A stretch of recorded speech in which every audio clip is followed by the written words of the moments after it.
আসসালামু আলাইকুম।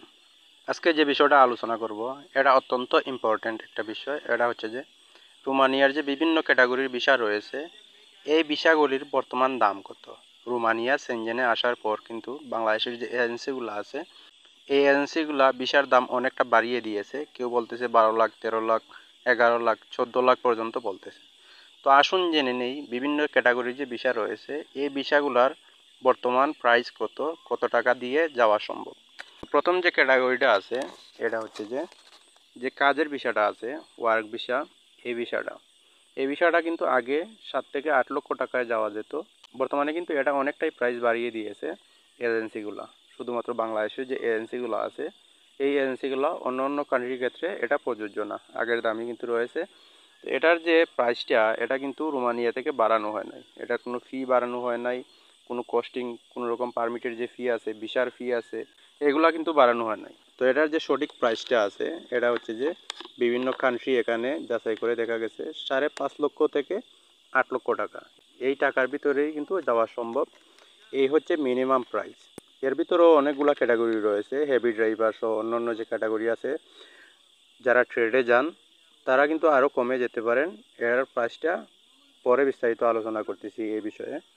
তারপর যেটা আছে সেটা হচ্ছে যে স্টুডেন্ট ভিসা যেটা, এটা হচ্ছে বর্তমান প্রাইস যেটা হচ্ছে 1.5 লক্ষ থেকে 2.5 লক্ষ টাকা পর্যন্ত। এই প্রাইজের ভিতরে কিন্তু যাওয়া সম্ভব। তবে এখানে কিছু বিষয় রয়েছে।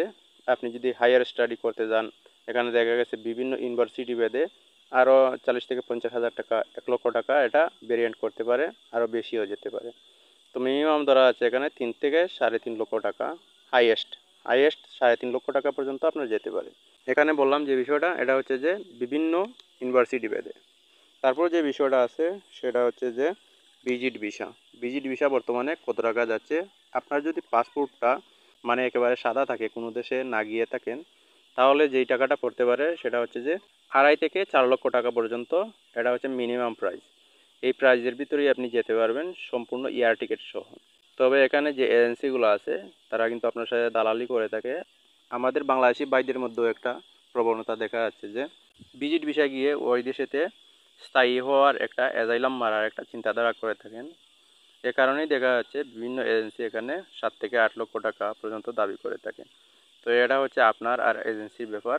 তবে মিনিমাম প্রাইস যেটা, এটা হচ্ছে যে 4 লক্ষ টাকা পর্যন্ত। তার উপরে কিন্তু যাওয়ার কথা না। তারপরে যদি আপনি ইউএসএ, ইউকে বা অন্যান্য কানাডা, অস্ট্রেলিয়াতে গিয়ে থাকেন, তাহলে তো এটার ভ্যালু আরও অনেক কম। তারপর আছে যে ফ্যামিলি ভিসা। ফ্যামিলি নিয়ে যেতে হলে সর্বোচ্চ আপনাকে 4 লক্ষ টাকা পর্যন্ত খরচ করতে হবে।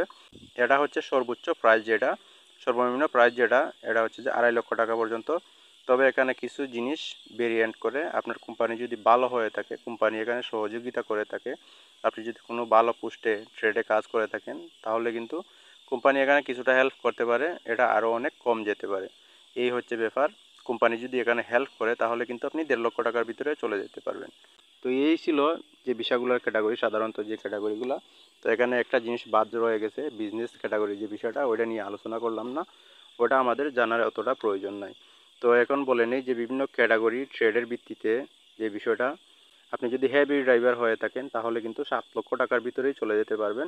এখানে আরও দেখা যাচ্ছে যে ভালো রকমের আপনি যদি ইন্টারন্যাশনাল মানের শেফ হয়ে থাকেন, তাহলে দেখা যাচ্ছে যে আরও কমে যেতে পারবেন।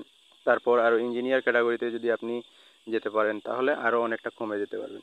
এগুলা ক্যাটাগরি ভেদে ভেরিয়েন্ট করে কোম্পানি যদি এখানে প্রয়োজনীয়তা মনে করে আপনাকে, তাহলে কিন্তু আপনাকে অনেক সময় দেখা যাচ্ছে 1 মাসের স্যালারি অ্যাডভান্স দিয়েও অনেক সময় নিয়ে নেয়।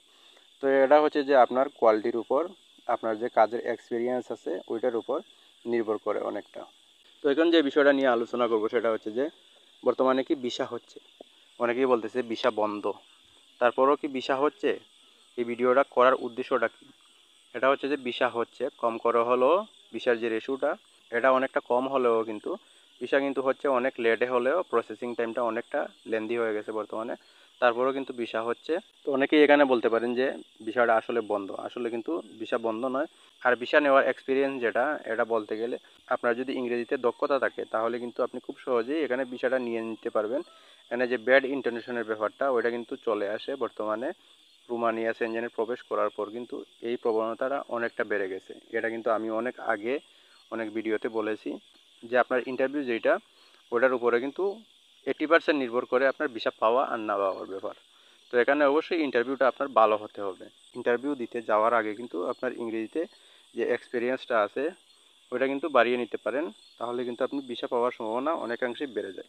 70 থেকে 80% বেড়ে যায় ভিসার যে রেশিওটা আছে এটা। তারপর সময় লাগতেছে কতদিন, ওয়ার্ক পারমিট যে বিষয়টা আছে সর্বনিম্ন বর্তমানে যে সময়টা লাগতেছে এটা হচ্ছে যে 6 মাস। 6 মাসের ভিতরে আপনি ওয়ার্ক পারমিট পাবেন।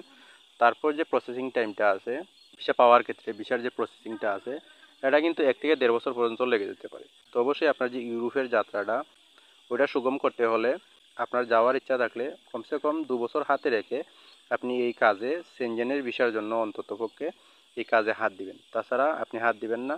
আর পাসপোর্টের যে বিষয়টা, এটা ভিসা যখন পাবেন তখন কিন্তু আপনার পাসপোর্টের মেয়াদ যেটা ওটা ম্যাক্সিমাম 6 মাস থাকতে হবে। 6 মাস যদি না থাকে তাহলে কিন্তু আপনি ভিসা পাবেন না। তো পাসপোর্ট জমা দিলেন আপনি 1 বছর টাইম হাতে রেখে, তারপর দেখা গেল 1.5 বছর চলে গেল আপনার ভিসাটা পেতে পেতে, তাহলে কিন্তু পাসপোর্টের কারণে শুধুমাত্র আপনি ভিসাটা পাবেন না। তো অবশ্যই একটা নতুন পাসপোর্ট করে আপনি জমা দিবেন। তাছাড়া দেখা যাচ্ছে ভিসাটার ক্ষেত্রে অনেকটা ঝামেলা হতে পারে। ওয়ার্ক পারমিটের মধ্যে পাসপোর্টের নাম্বার থাকলেও একটা, তখন ভিসা যখন নিতে গেলেন তখন পাসপোর্টের মেয়াদ নেই, নতুন একটা পাসপোর্ট করে দিলেন, তখন কিন্তু আপনি আর ভিসাটা পাবেন না, অনেকটা ঝামেলার মধ্যে পড়বেন।